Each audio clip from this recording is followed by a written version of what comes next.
Ya, baik.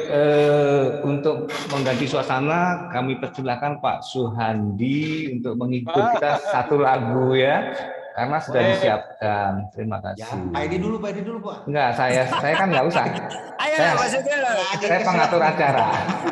Sesundaan, lagu Sunda. Nggak nyampe suaranya.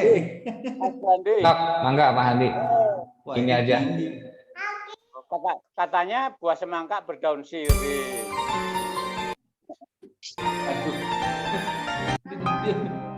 Ini.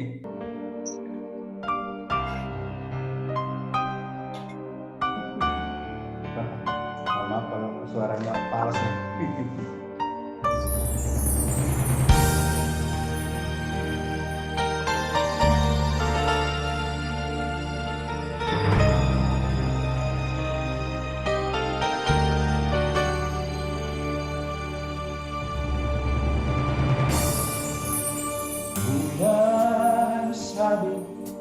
Yang jatuh di pelataran di bintang redup tanpa cahaya gemintang, langkah tanpa arah, sesat di jalan yang terang. Aku yang terlena dibuai pelukan dosa, pulang membalut luka.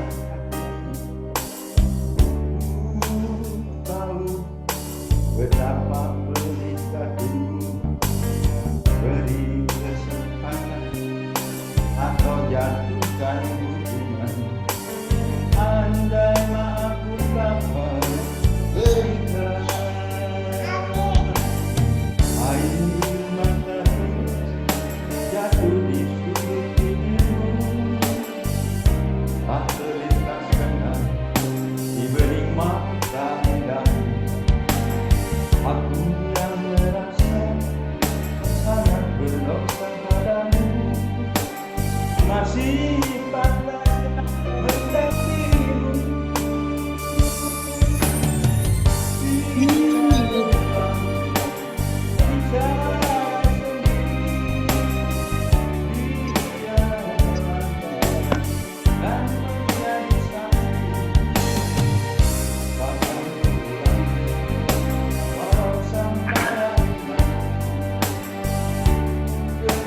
Cerita sampai sini.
Iya.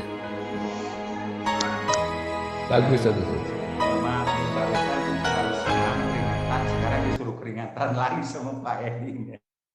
Ya, terima kasih. Mantap, terhibur. Kita banyak orang yang mempunyai bakat-bakat seperti ini ya. Tidak hanya Pak Suhandi, nanti semua yang pernah hadir di sini bisa bernyanyi seperti itu. Dan tentunya bisa kami bantu atau dilatih. Bagaimana sih cara-caranya? Begitu. Baiklah, kita buka dengan jinglenya dari ya. Ya, saya buka dengan jinglenya ini.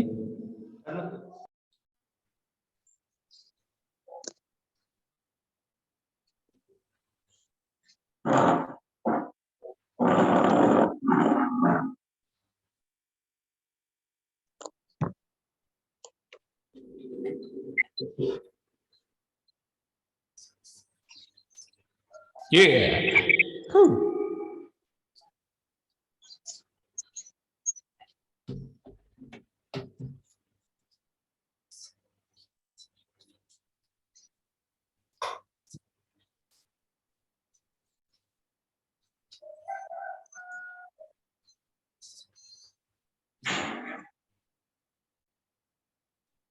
Ya.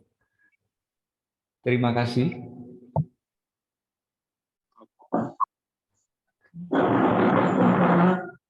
Baik.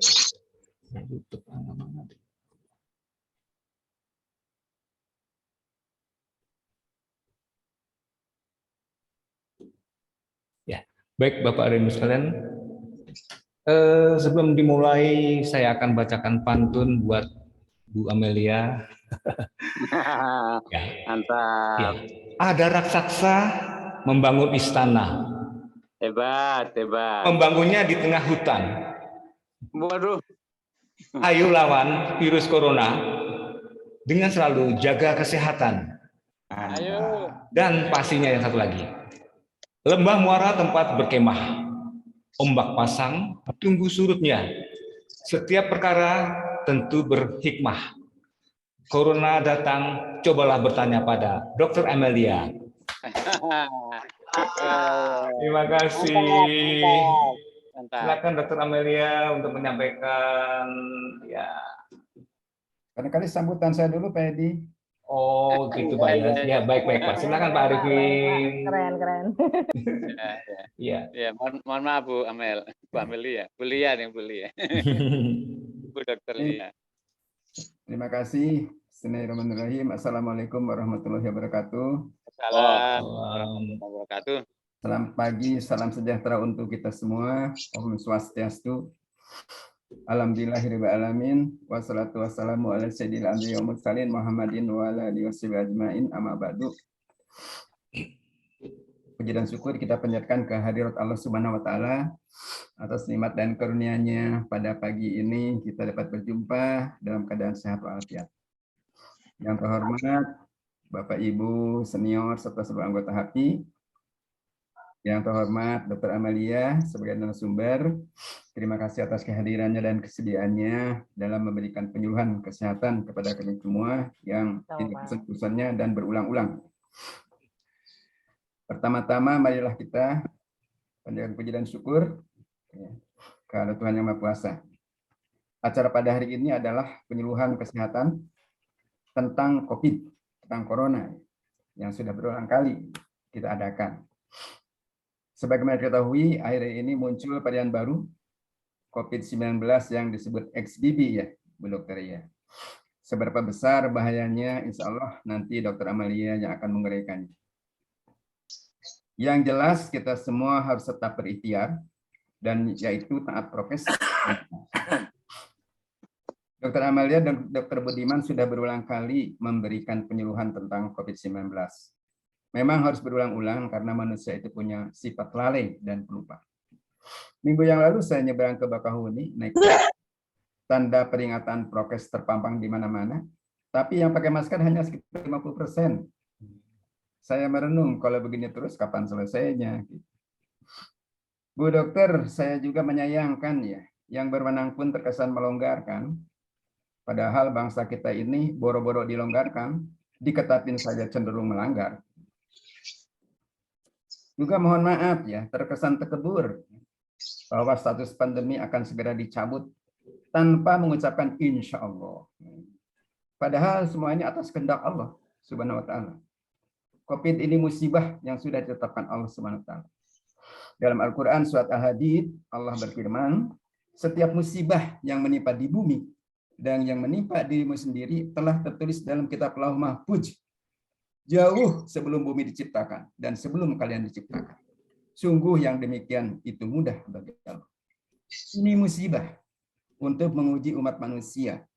Apakah semakin bersyukur, apa semakin kufur?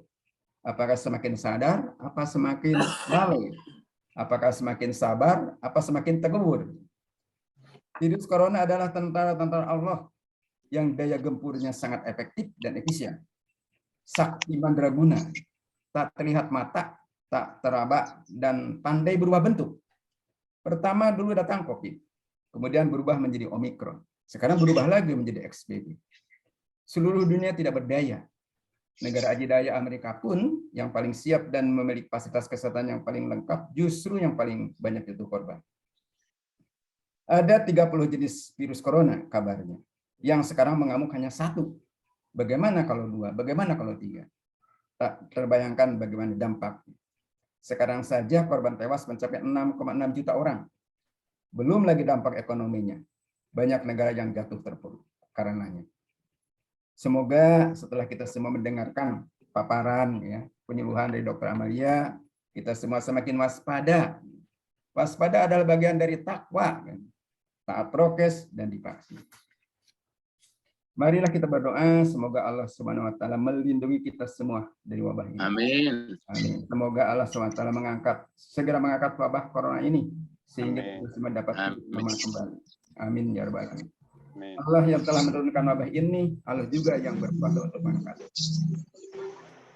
Saya tutup dengan puisi ya, bukan pantun nih. Sekarang yang baru nih, puisi.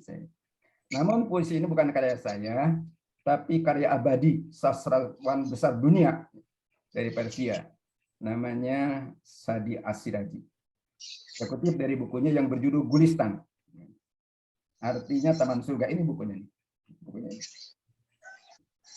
Tebalnya 523 halaman. Alhamdulillah sudah saya baca habis. Sa'di hidup pada abad ke-13 Masehi. Begini bunyinya. Wahai umat manusia, kalian diciptakan dalam satu tubuh dan jiwa. Jika salah satu anggota tubuh merasakan sakit, maka seluruh tubuh turut menderita. Manusia yang tidak peduli kepada penderitaan orang lain tak layak disebut manusia. Demikian sebutan saya. Terima kasih atas perhatiannya. Wassalamualaikum warahmatullahi wabarakatuh. Waalaikumsalam warahmatullahi wabarakatuh. Terima kasih Pak Arifin. Baik, Dr. Amelia, kami telah menanti dengan setia kehadiran Dr. Amelia di tengah-tengah kesibukannya. Sebenarnya minggu lalu ya, Dok, harusnya bisa, cuman iya, Pak. Karena ada kesibukannya, beliau sudah ada komitmen atau janji dengan yang lainnya, jadi kita ngalah. Untuk itu kami persilakan Dokter untuk menyampaikan paparannya pada pagi hari yang berbahagia ini. Terima kasih. Iya, terima kasih. Assalamualaikum warahmatullahi wabarakatuh. Waalaikumsalam warahmatullahi wabarakatuh. Terima kasih Pak Arifin, Pak Edi, Pak Sugeng, Bapak Ibu semuanya. Mohon maaf, tadi harusnya jam 8 mungkin ya Pak Edi, ya saya udah masuk, tapi baru bisa sekarang. Pak, bisa saya di ini Pak untuk share screen? Oh iya, saya lupa. Sehat-sehat semua Bapak Ibu, kabarnya gimana?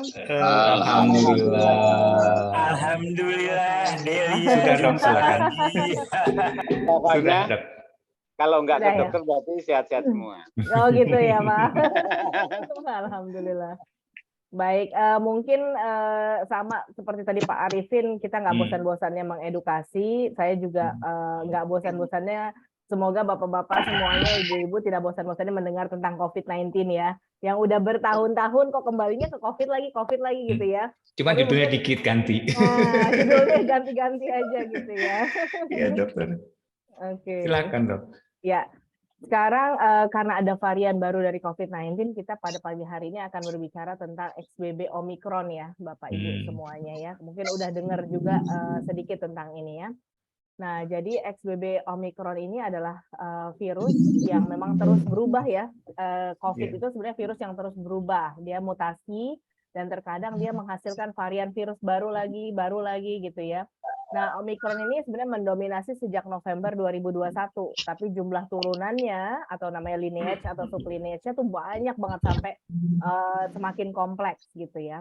Nah, varian Omicron seperti varian lainnya dia banyak banget keturunannya. Nah, salah satunya adalah XBB ini. Nah, XBB walaupun masih sangat jarang di Amerika Serikat, tapi di negara tetangga kita seperti di Singapura ini merupakan salah satu virus yang menyebabkan angka fatalitas COVID-19-nya meningkat. Ya. Apa itu XBB? Jadi dia tadi ada rekombinan, ini bahasa medis banget ya Bapak Ibu ya. Intinya adalah dia adalah turunan dari Omicron gitu. Nah, dari mulai 17 Oktober ini ada beberapa sequence-nya XBB gitu. Tapi sampai saat ini sih belum terbukti menimbulkan keparahan penyakit. Transmisinya hampir sama. Jadi pertama kali itu dideteksi di Agustus 2022 di India. Ya, dilaporkan ada di 26 negara antara lain Australia, Bangladesh, Denmark, India, Jepang sama Amerika Serikat. Nah, pengamatan dari negara-negara ini melaporkan bahwa penularan dari varian XBB ini sebanding dengan varian yang beredar saat ini gitu. Nah, di Singapura XBB malah 54% kasus lokal itu karena XBB. Jadi banyak nih kalau misalnya ada mungkin saudara yang baru pulang dari Singapura gitu ya, harus berhati-hati juga ya, jangan-jangan bawa ke sini bawa XBB gitu ya. Nah, sejauh ini gejala XBB tampak mirip dengan gejala COVID-19. Jadi tetap ada demam, ada batuk, kelelahan, sesak nafas, sakit kepala, sakit tenggorokan, pilek, mual, atau muntah, sama diare. Dan belum ada bukti bahwa XBB menyebabkan penyakit yang lebih parah. Ya. Bahkan di Singapura sendiri, resiko rawat inapnya 30% lebih rendah dibandingkan dengan kasus varian Omicron BA5. Nah, ini saya ambil dari kemarin ya Pak ya, situasi distribusi varian SARS-CoV-2 di Indonesia sampai dengan 23 November 2022, ini dari Kemenkes, ya, bahwa yang Bapak Ibu bisa lihat di sini, paling banyaknya nih Omicron. Yang biru ini varian Delta, yang ini others. Karena tadi kan kita udah tahu ya, virus itu terus bermutasi, jadi ada aja varian-varian lain gitu. Tapi paling banyak memang varian Omicron. Nah, kalau ini adalah beberapa turunan dari Omicron. Nah, ternyata kita lihat di sini dari mulai 23 Oktober sampai November, ini tertinggi adalah XBB. Jadi ada yang namanya BA275 gitu ya, BA11529, banyak deh variannya ya. Tapi yang paling banyak adalah XBB. Nah, ini juga menunjukkan distribusi varian XBB atau BQ1 BA275 ya. Jadi paling banyak juga XBB. Tadi yang kalau kita dari medis menilainya ini sebenarnya Dok, kita tuh udah capek banget sama COVID kan gitu ya Pak ya. Sebenarnya nih masih gimana sih situasinya gitu di semua provinsi. Nah, sebenarnya di rata-rata provinsi untuk fatalitasnya itu masih di bawah 5%. Jadi tadi yang saya kemukakan di awal bahwa saat ini yang angka masuk rumah sakit walaupun punya komorbid itu rendah. Tapi kalau diteliti-teliti lagi ternyata kenapa sih ya kok bisa rendah? Oh, karena Bapak Ibu yang sudah usianya di atas 55 tahun itu sudah vaksin. Jadi vaksin itu adalah salah satunya yang menurunkan case fatality rate. Jadi tingkat rasio fatalitasnya dari satu kasus gitu ya. Nah, ini kalau ditanya, Dok, ini sebenarnya saya mau kemana-mana masih, tadi Pak Arifin bilang kemana-mana naik naik pesawat, naik kapal, naik kereta gitu ya Pak Arifin ya. Udah banyak banget yang nggak pakai masker gitu ya. Kemarin saya juga baru dari Bukit Tinggi, kayaknya udah nggak ada yang pakai masker tuh di sana. Gitu, sama sekali malah kita diliatin gitu ya. Jadi sebenarnya kalau dibilang merah, rata-rata ini masih merah. Gitu di hampir semua provinsi di Indonesia gitu. Jadi memang sebarannya banyak. Tapi memang kasusnya itu sudah lebih ringan, Pak, ya. Jadi seperti seperti flu biasa, ya. Tapi flu-nya itu rata-rata yang sudah terkena sekarang itu lemesnya memang nggak bisa sama sekali dilawan. Beda kalau sama mungkin awal-awal Delta ya. Awal-awal Delta kan lebih ke sesak nafas, batuk-batuk terus gitu ya. Kalau ini lebih ke lemes, diikuti diare, batuk-batuknya ada muncul gitu ya, tapi masih sesekali seperti itu. Nah, apakah kita perlu mencemaskan varian XBB ini? Penelitian menunjukkan bahwa sejumlah besar mutasi spike pada Omicron ini mengakibatkan peningkatan enzim ACE2. Jadi ada yang tahu nggak enzim ACE2 itu ada di mana, Pak?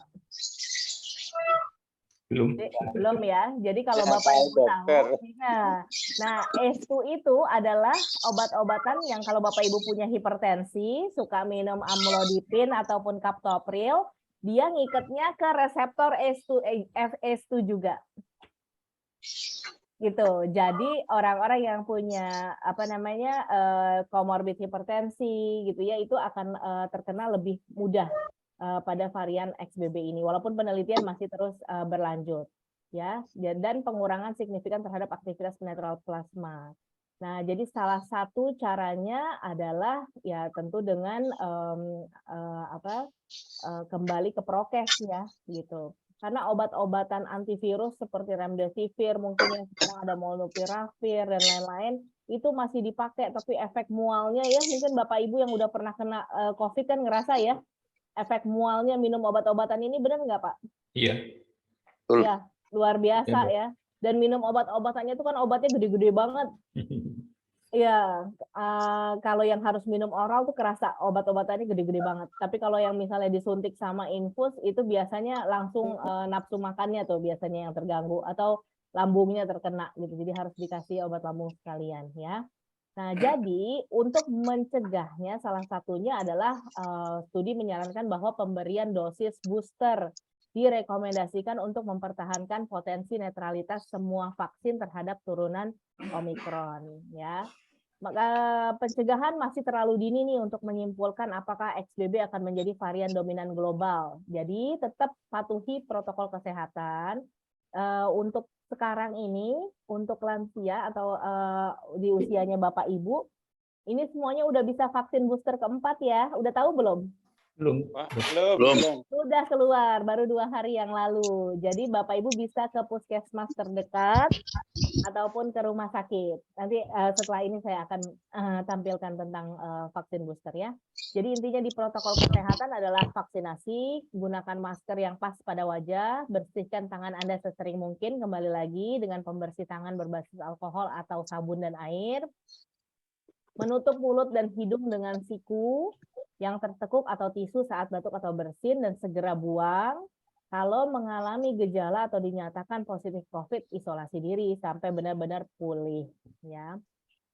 Nah, kalau vaksin ini sebenarnya total vaksin itu di Indonesia masih untuk dosis ketiga saja yang sebenarnya semuanya sudah harus dapat, itu masih sekitar 60-70%. Jadi udah bosen kali ya dok, kok udah vaksin 1, vaksin 2, vaksin 3, sekarang vaksin 4, kapan selesainya vaksin gitu mungkin pertanyaannya ya Pak. Jangan bingung, bahkan kami di medis aja tuh ada yang udah vaksinnya sampai 6 kali kali. Gitu ya. Karena memang ternyata vaksin COVID ini diproduksinya cepat, dalam setahun itu udah ada, tapi penurunannya juga cepat banget. Ada yang 4 bulan sampai 6 bulan dia titernya di dalam tubuh kita udah turun.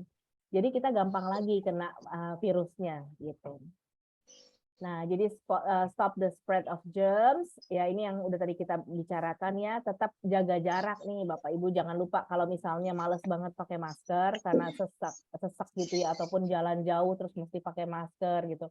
Kalau misalnya berada di ruangan yang ventilasinya bagus, insya Allah sih lebih aman, tapi tetap jaga jarak, setidaknya jaraknya berapa?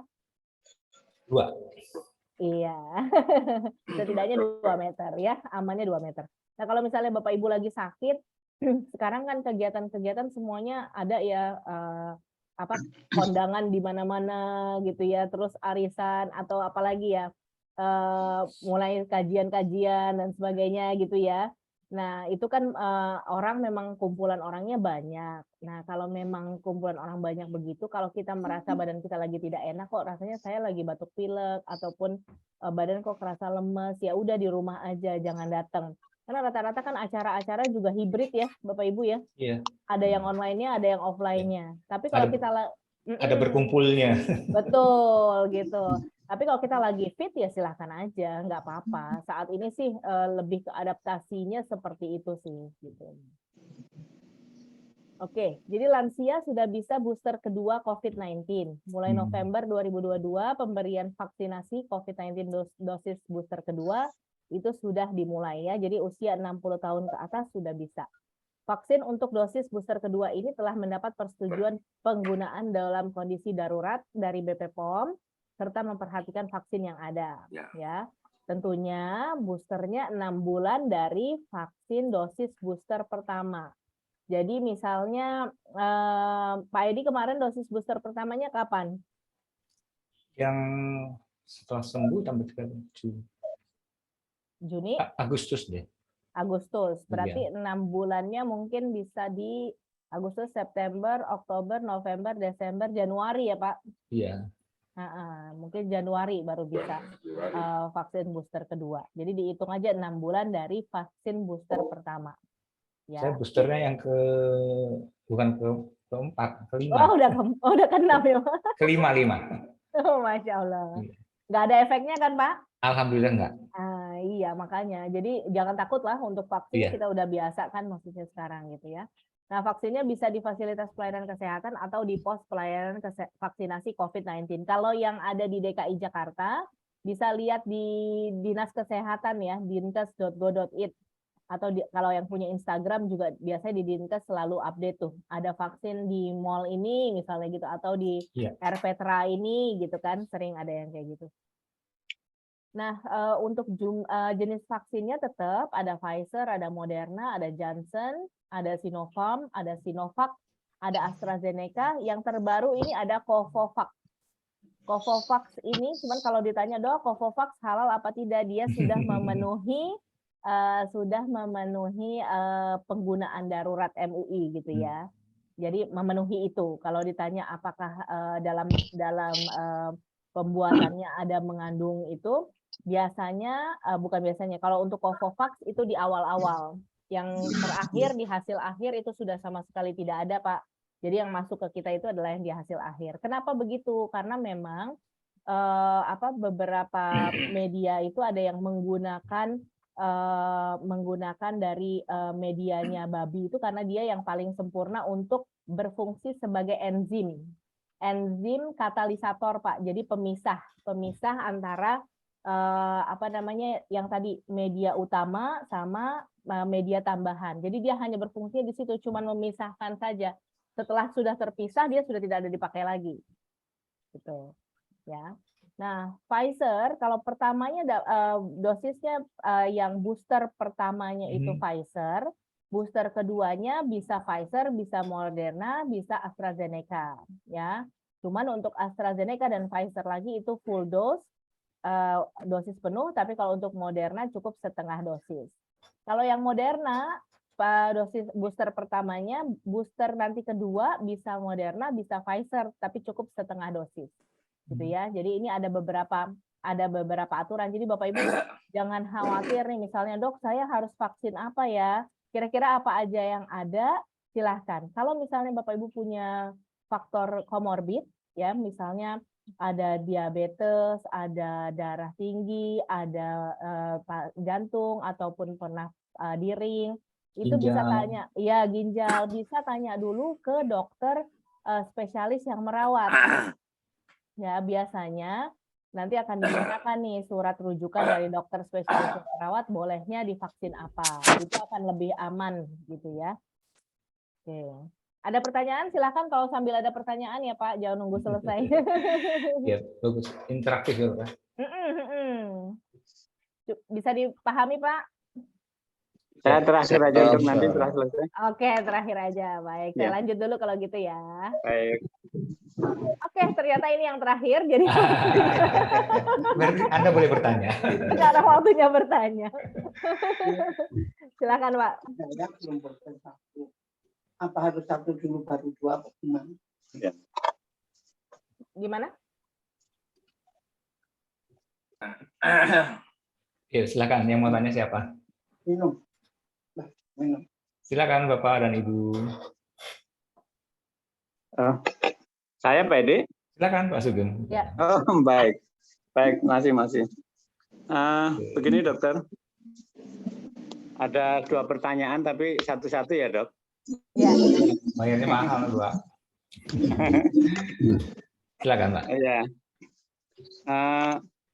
Yang pertama ini gampang sekali nih.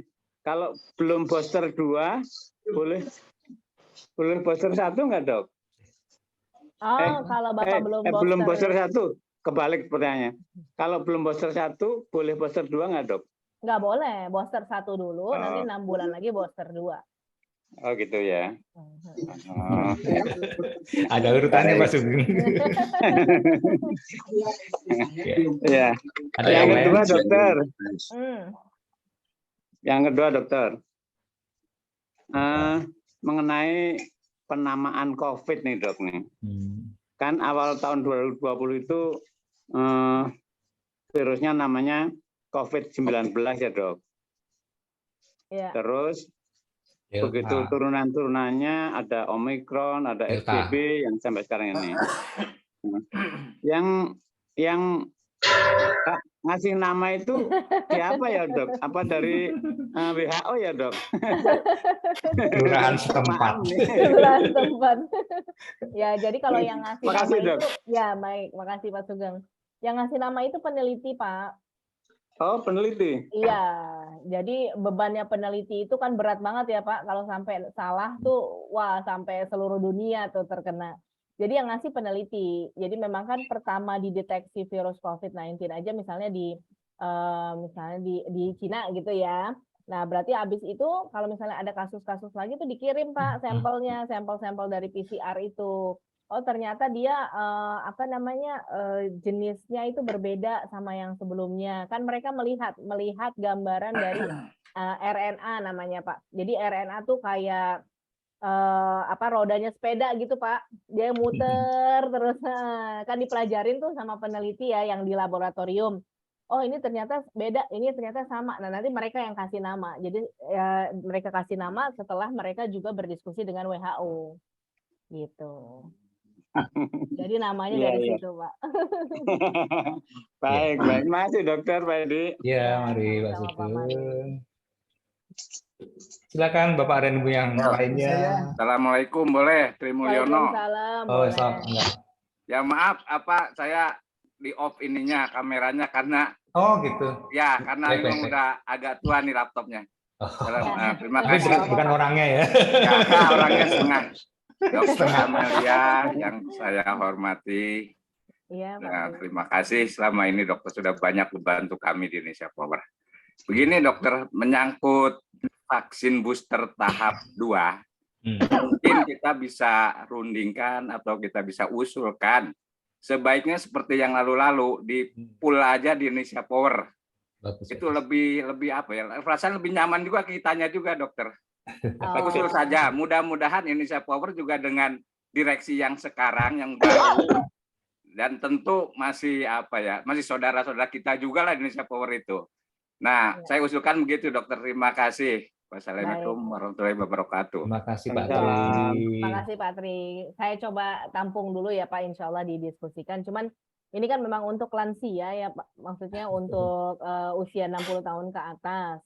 Nah, ada beberapa teknisnya gitu ya. Sebenarnya sih kalau dari Puskesmas Setiabudi mungkin mereka bisa ya Pak. Saya coba diskusikan ya. Kalau ke Indonesia Power, Bapak-Bapak bersedia gitu ya?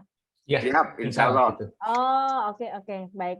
Coba ya. Karena kita kan sekarang posisi Indonesia Power itu di bawah Puskesmas Setiabudi Pak.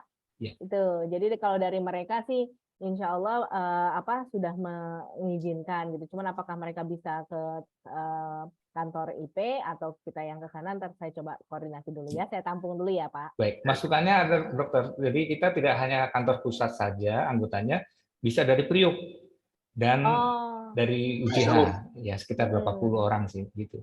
Ya mungkin nanti kalau kira-kira normal, kalau dari kami sih sekitar 200 sampai 300-an. Priuk berapa Pak Darsono? Anggotanya?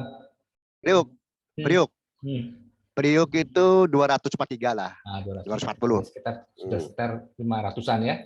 Tambah lagi UJH itu sekitar 75 kalau nggak salah. Ya. 84. Oh, 84 ya. Sudah ada peningkatan. Ya.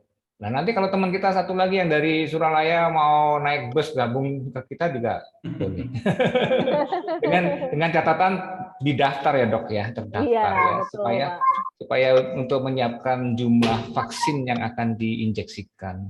Betul. Dan mungkin nggak bisa satu hari ya, karena kan sekarang harus kasus lagi naik lagi nih Pak. Iya. Berarti kalau kisarannya sampai 500-an itu harus di waktunya juga ditentukan. Dibagi gitu. Mungkin paling enaknya Sabtu Minggu mungkin gitu ya. Oh iya. Yang memang kosong di IP-nya. Ya, kan tidak nyampur sama pegawai ya Dok ya? Iya. Khusus lansia. Khusus lansia, iya bagus juga ya Pak. Baik, nanti segera saya koordinasikan. Baik, dokter, nanti saya bantu untuk koordinasi dengan teman-teman lainnya. Iya. Saya mau nanya, dokter. Iya. Mau nanya nih. Itu kan Bio Farma kan sekarang sudah produksi juga vaksin, ya. Itu apa sudah dipakai belum itu? Sudah dipakai Pak? Sudah ya. Sudah. Oh, Sindofarma namanya ya? Sindofarm ya. Sinopharm. Kalau Bapak mau yang produknya Bio Farma, itu bisa di Kimia Farma. Mereka pasti pakainya Sinopharm. Di semua cabang Kimia Farma yang memang mengadakan vaksin. Iya, bagus ya. Terima kasih. Iya, sama-sama. Boleh. Saya Bu Dokter. Diana ya. Ya, saya jawab dulu ya. Selamat pagi, maaf offline lagi di jalan. Booster kedua kapan bisa dilaksanakan setelah kita terkena COVID? Saat ini sih masih tetap sebulan, Bu. Sebulan pasca COVID. Tapi itu teknisnya ya. Kalau prakteknya sih kayaknya banyak yang baru beres juga langsung di booster. Iya Bu, ada yang udah seminggu, 2 minggu pasca selesai. Sebenarnya kan kenapa menunggu? Karena memang pasca COVID itu antibodinya masih bagus banget, tinggi banget. Kita pernah ada penelitian kecil-kecilan yang mengecek titer antibodi pasca COVID itu sampai puluhan ribu gitu. Jadi buat apa di booster lagi gitu? Mendingan kan tunggu dia turun dulu gitu ya. Memang ternyata pas sebulan dicek lagi dia udah turun jauh gitu. Cukup jelas ya Bu Retiana. Apa itu? Silakan Bapak dan Ibu sekalian kalau masih ada. Silakan. Boleh bukan tentang Omikron juga nggak apa-apa. Iya, silakan Pak Darsono. Pak Darsono. Silakan. Masih mute. Masih muut. Masih mute, Pak. Masih muter. Pak Dan. Ya, oke nih. Ya Bu ya. Saya mungkin punya pengalaman dokter. Di bulan Oktober tanggal 17 nih. Saya punya bukti bahwa saya terpapar juga positif.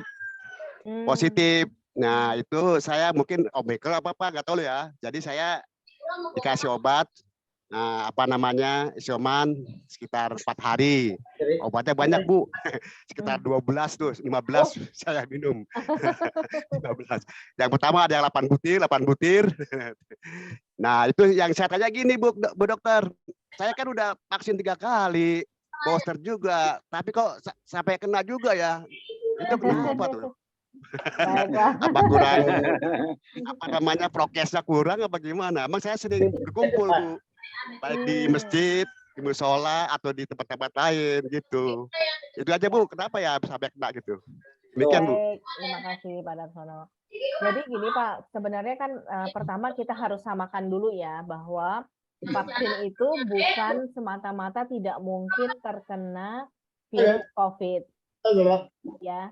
tapi mungkin terkena dengan efek ataupun komplikasinya yang lebih ringan. Karena saat ini tadi yang saya paparkan kan ada sekitar 5% ya, kurang dari 5% yang dirawat ya, dan ada beberapa yang dengan menyebabkan kematian itu adalah orang-orang yang memang belum pernah sama sekali divaksin, baik vaksin pertama ataupun vaksin kedua. Jadi kalau pertanyaan Bapak kenapa saya udah vaksin masih tetap kena, ya karena tadi vaksin bukan berarti 100% melindungi. Jadi seperti mungkin dulu anak kecil kan Pak ya, anak kecil setelah lahir kan divaksinnya BCG ya kan, tapi kenapa dia tetap dapat TBC ya, karena di Indonesia itu TBC-nya ketiga. Jadi kita batuk sedikit aja, misalnya kita naik angkot, ada yang batuk terus nggak ditutup tangannya, dia batuk, dia akan bisa menyebarkan ke semua yang diangkot. Kan bayangin ya Pak, angkot seberapa kecilnya gitu kan ya. Nah, seperti itulah. Jadi secara epidemiologi, kalau negaranya masih tetap tinggi seperti TBC, masih mungkin kena, tapi efeknya tidak akan sampai mengancam nyawa. Begitu juga dengan COVID. Nah, kalau misalnya si variannya kan COVID itu kan sebenarnya yang mempengaruhi itu 3, Pak. Pertama agennya, apakah si COVID-nya sangat tinggi penularannya atau tidak. Yang kedua itu hostnya, kitanya sebagai manusia yang membawa ataupun yang menularkan, kan dia penularannya sudah bukan dari hewan lagi ya Pak, tapi manusia ke manusia ya. Jadi kitanya sebagai hostnya ini cukup kuat tidak untuk menularkan, atau cukup kuat tidak untuk tertular. Jadi misalnya kita lagi dalam posisi kitanya capek banget, kan daya tahan tubuh kita turun nih. Ya kan, kita kemana-mana keluar ketemu banyak orang dengan variasi orang yang banyak banget itu, nggak tahu juga dia sudah ketemu dengan orang-orang lain. Nah kita nggak tahu nih kita tertularnya dari yang mana gitu kan. Nah mungkin daya tahan tubuh kita nggak sanggup untuk melawan si virus-virus yang mungkin bukan hanya virus COVID, virus lain yang masuk gitu. Nah, yang setelah agen, host lingkungan. Nah, kenapa tadi saya paparkan bahwa sangat penting sekali bila mau berkumpul, berkumpullah di ventilasi yang memang terbuka. Jadi kembali lagi ke itu, ya. Jangan sekarang kan ya kita nggak pungkiri ya Pak, kehidupan zaman sekarang itu kan senangnya di AC-AC gitu ya. Jendelanya nggak banyak gitu ya. Jadi bersyukur kalau punya rumah tinggal ataupun area yang memang ventilasinya tuh banyak gitu, karena tuh kalau anginnya membawa dia lumayan nggak akan bisa menularkan COVID gitu. Jadi COVID itu bisa terjadi karena 3 ini. Nah vaksinasi ini adalah salah satu bagian dari 3 ini supaya menjaga si host tadi Pak supaya tetap kuat. Jadi agen, host, environment. Nah, itulah penyebab terjadinya segala macam penyakit sebenarnya, Pak. Tidak hanya COVID-19. Gitu. Semoga menjawab ya, Pak Darsono. Terima kasih, Bu. Ya, terima kasih. Sama. Oke, silakan kalau ada yang lainnya mau bertanya. Tidak ada yang bertanya, saya nambahin lagi barangkali Pak Edi. Oh ya, silakan Pak. Saya kira-kira sebulan sesudah vaksin booster, saya kena. Gitu kan? Padahal saya itu sangat ketat prokes, kan? Sangat ketat prokes, ya. Kemudian prokes, jaga jarak, cuci tangan, pakai masker dan divaksin. Kena, ya kenapa kenanya? Sebenarnya kenanya tidak bisa dihindari. Ya. Saya menghadiri undangan, ya pulang dari undangan dari Sukabumi itu ada keluarga yang ikut, kan senang sakit. Gitu. Susah kan, saudara ikut kan mau nolak kan nggak bisa gitu. Memang sakit kena gitu ya, keluarga kena. Tapi karena sudah divaksin, alhamdulillah efeknya ringan, Padar. Cuman puyeng-puyeng sedikit kan susah ke dokter sama dia kan minta obat kan. Obatnya juga cuma dimakan obat kalau obat antibiotik memang dihabiskan ya karena ketentuan. Tapi obat sakitnya itu cuma bukan sekali sudah nggak dimakan lagi. Panadolnya itu karena ringan, cuma sehari merasa kiyang-kiyang puyeng-puyengnya tuh. Cuman kan karena hasil lab positif kan sudah habiskan obat ya. Dan saya dicek sampai 2 kali di labnya itu. Jadi gitu, jadi manfaat sekali vaksin ini kepada Bapak Ibu. Saya sangat menyarankan kita semua untuk divaksin, manfaatkan vaksin yang gratis dari pemerintah itu. Karena ternyata terbukti efektif yang melindungi. Ya meskipun kena dia parah kan gitu. Tidak sampai dirawat di rumah sakit gitu. Itulah. Nah, sekarang kan sudah keluar ya vaksin baru ya, dan alhamdulillah negeri kita sudah bisa memproduksi, Pak Bu ya. Mungkin Iya, satu-satunya di betul. Asia Tenggara ya yang bisa memproduksi vaksin itu Indonesia. Alhamdulillah, ini luar biasa. Terima kasih. Terima kasih Pak Arifin. Baik, Bapak dan Ibu, kalau tidak ada yang bertanya, akan saya akhiri acara ini. Saya hitung dari 3, 2, 1. Terima kasih dokter, terima kasih. Ya, terima kasih Dokter Terima Amelia kasih. dan Bapak Ibu sekalian. Assalamualaikum semuanya. Oh, mungkin sebelum saya tutup ini ya Pak Edi. Ya, Jadi silakan. ada tawaran dari mitra keluarga. Oh iya, betul. Ya, mungkin Bapak Ibu mau nanti ada dokter spesialis sarafnya akan berbicara tentang stroke. Ya, Jadi itu apa namanya, karena kita memang saat ini Indonesia Power sudah banyak membuka PKS payung ya dengan beberapa rumah sakit ya, alhamdulillah. Jadi itu merupakan komplementari dari mereka. ya, Ya, nanti kalau ada tanggalnya mohon saya dikabarin Baik. biar saya bisa berkoordinasi. ya. Kemarin sudah koordinasi dengan pengurus, insya Allah 2 minggu dari sekarang ada. Baik. Hari Jumat juga ya, Pak? Jumat tetap. Jumat Ya. itu ya. Oke. Baik, dokter, sekali terima lagi kasih, kami mengucapkan Bapak terima Ibu kasih. sekalian. Berbelanja di pasar membeli celana, sekaligus tidak lupa beli lemari. Mari terhindar dari virus corona dengan makan asupan bergizi. Macan sudah lapar, akhirnya mati dipanah. Pergi ke India, di sana ada sarangnya. Virus corona masih saja mewabah. Selalu hati-hati, jaga diri dan keluarga. Oke, terima kasih Bapak dan Ibu sekalian. Terima kasih Dokter Terima kasih, Amelia. keren Pak Edi. Ya. Mari Bapak Ibu, mohon maaf lahir batin. Iya Ibu Dokter, terima kasih.